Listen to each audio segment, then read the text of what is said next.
Si tu veux passer de ça, même à des kilomètres, quand le temps tout s'arrête, à ça, malgré les kilomètres, quand le temps tout s'arrête, je pense à vous encore. Eh bien, reste avec moi.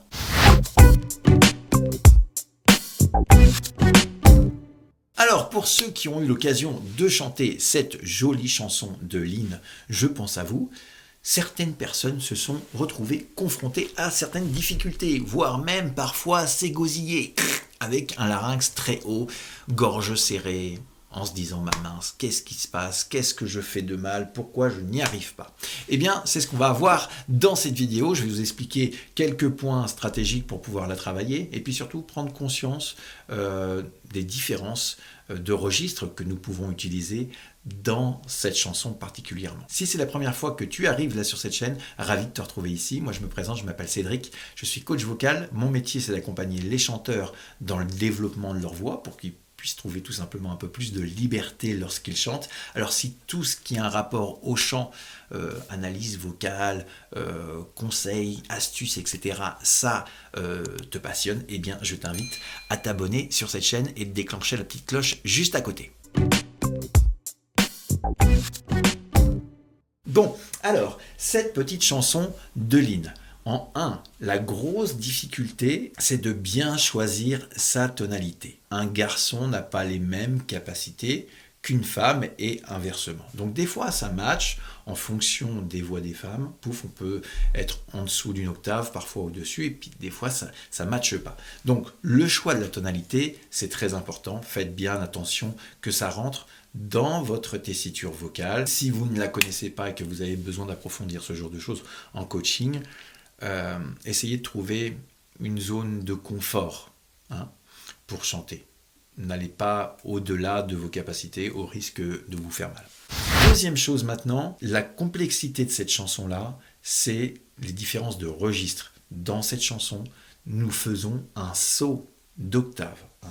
C'est-à-dire que nous allons partir par exemple sur cette note-là,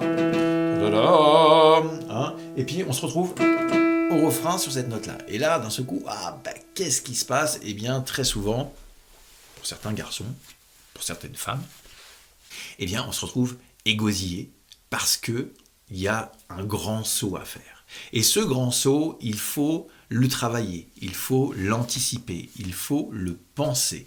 Ça se passe bien sûr dans la souplesse aussi de votre voix, la manière que vous allez étirer vos plis vocaux pour qu'ils aient plus de flexibilité pour pouvoir faire ce grand bond. D'accord ? C'est un petit peu comme si vous faisiez un grand écart.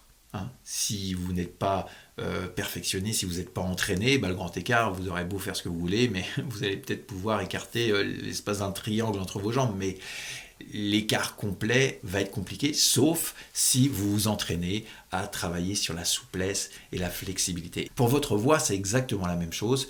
Quand nous avons des bonds comme ça, des grands sauts à faire d'une octave, il faut jouer la flexibilité de notre voix pour pouvoir réussir.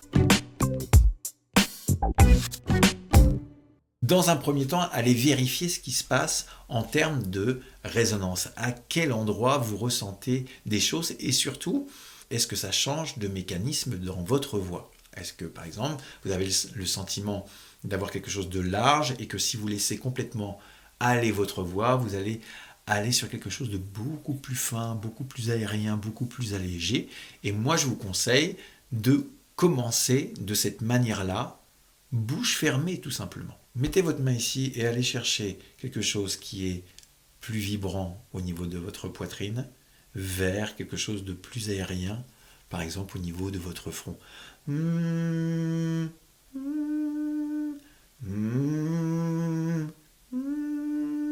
Et amusez-vous à switcher de l'un à l'autre.